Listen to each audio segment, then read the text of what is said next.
Pernahkah kalian mendengar tentang Satrio Piningit? Legenda Jawa tentang sosok pahlawan tersembunyi yang disebut-sebut akan muncul di zaman penuh penderitaan. Apa jadinya jika ternyata petunjuk tentang sosok itu tersimpan rapi dalam naskah kuno terselubung rahasia? Bayangkan sebongkah naskah berdebu, tinta pudar, tiba-tiba mengungkap sisi misterius sejarah. Merinding gak tuh? Dalam video kali ini, kita menelusuri misteri naskah kuno yang konon menyimpan rahasia Satrio Piningit. Alurnya dibuat mengalir dan bikin detak jantung naik. Kita mulai dengan menggali latar belakang sang Satrio Piningit, lalu masuk ke jejak naskah-naskah hilang, disusul teori konspirasi, sampai nuansa spiritual Jawa yang melingkupi cerita ini. Siap-siap terguncang, karena kisah ini penuh spekulasi mengagetkan dan emosi menggelora. Awalnya, perlu dikulik dulu siapa Satrio Piningit itu.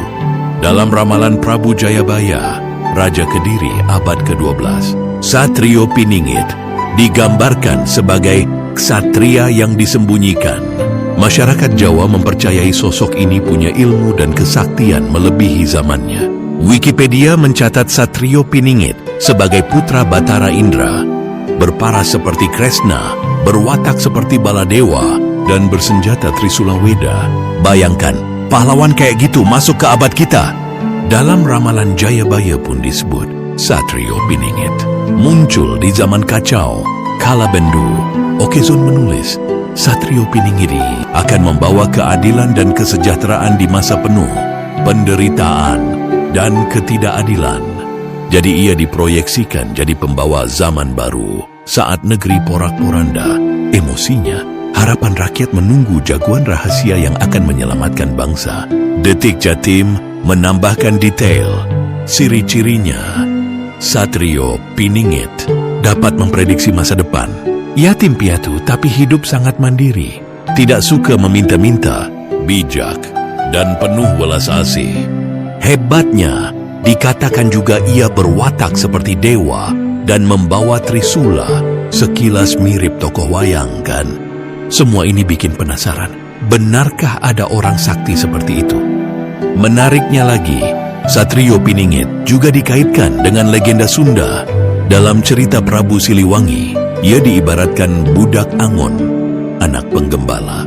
Budak Angon konon akan mengumpulkan masalah-masalah dunia untuk mendirikan tatanan Ratu Adil. Bayangkan, rupanya ia tidak hanya pejuang lahir, tapi juga tokoh spiritual yang akan membangun keadilan abadi. Semakin banyak fakta unik, semakin kita merasa misteri ini semakin ajaib.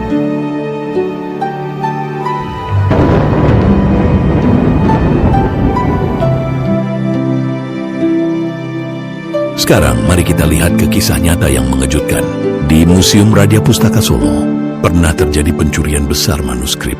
Kompas 2009 melaporkan sekitar 20 naskah kuno hilang, termasuk Serat Ong Ilaheng dan Primbon Mangkuprajan. Primbon Mangkuprajan itu buku rahasia, falsafah dan ilmu gaib Jawa kuno, sejarah, mistiknya bisa ikut hilang begitu saja. Apa jadinya kalau petunjuk leluhur semacam ini menguap? Lebih parah, Antara News 2009 mengungkap 29 naskah kuno hilang sejak 1977, bahkan sempat ditawarkan dijual ke Universitas Indonesia. Naskah-naskah penting seperti Sri Radya Laksono, karya klasik, disebut pernah ditawarkan oleh orang dalam museum. Menakutkan, kan? Bukan cuma satu buku biasa yang hilang, melainkan kitab bergambar, primbon, bahkan Al-Quran berhuruf Jawa pernah ikut hilang. Publik sampai heboh mempersoalkan, bagaimana mungkin naskah seharga itu tiba-tiba raib? Ujung-ujungnya masyarakat jadi heboh. Bagaimana mungkin naskah berharga hilang? Ada yang menyebut ini sebagai upaya menggelapkan sejarah. Terbayang kalau ada manuskrip asli berisi petunjuk Satrio Piningit, pantes saja ada yang takut bocor. Hasilnya beredar rumor macam-macam. Salah satunya, ada yang bilang arca-arca kuno juga pernah raib, diduga diselundupkan ke luar negeri. Jadi banyak yang menduga misteri ini sengaja dirancang seperti film. Konspirasi, artefak diselundupkan, naskah dikubur rapat demi menyembunyikan kebenaran.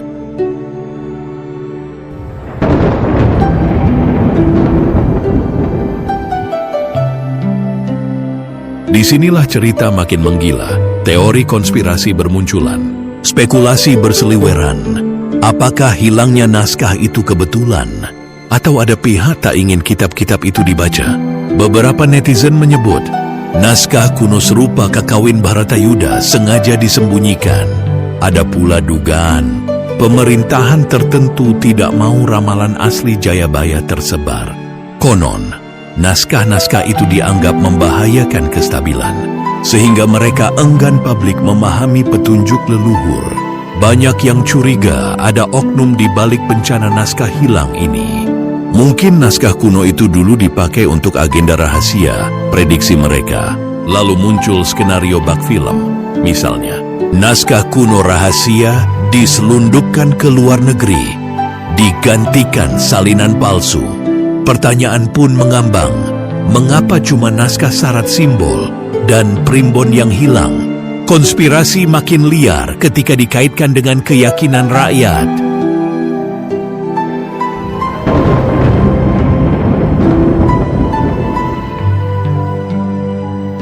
Selain hilangnya fisik naskah, ada juga rumor jejak rahasia tersembunyi di dalam teks-teks kuno itu.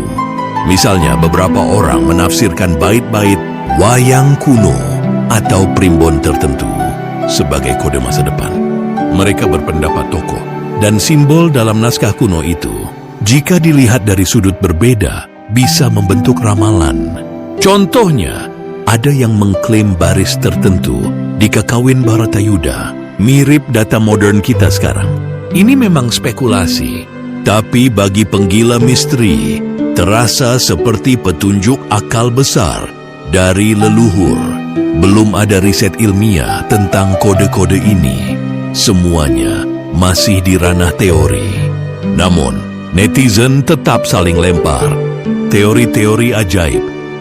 Di primbon, centini ada pola hitam putih, seperti kode naskah modern.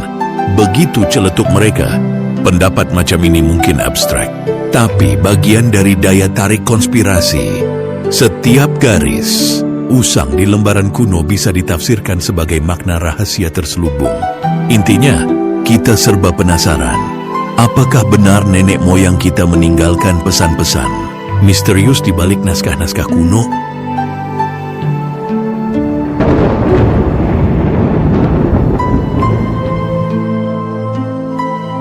Jangan lupakan aspek spiritual Jawa yang membungkus cerita Satrio Piningit.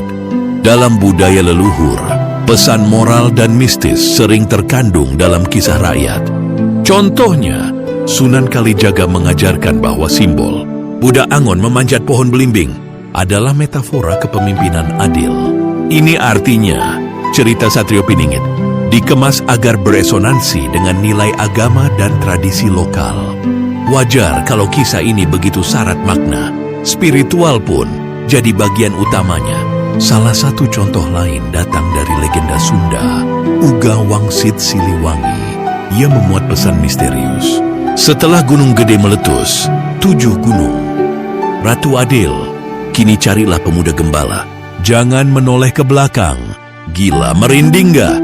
Bagi sebagian orang, itu diartikan bahwa setelah bencana besar akan muncul sosok penyelamat, Ratu Adil. Dan pemuda gembala itu adalah kiasan Satrio Piningit. Lalu larangan jangan menoleh ke belakang seakan mengingatkan kita untuk fokus ke depan. Entah apa maknanya, wangsit seperti ini bikin siapapun merinding, seolah leluhur menyisipkan kode rahasia lewat bait-bait kuno. Jadi misteri Satrio Piningit bukan hanya soal naskah fisiki, ada doa, ramalan, dan ajaran batin dari para leluhur yang dipercaya masih bergema. Kita bicara dunia gaib, filosofi orang tua, sampai sejarah dikaitkan dengan masa depan. Semakin dalam kita menggali, semakin kuat rasa penasaran dan emosi yang muncul antara yakin, ngeri, dan takjub sekaligus.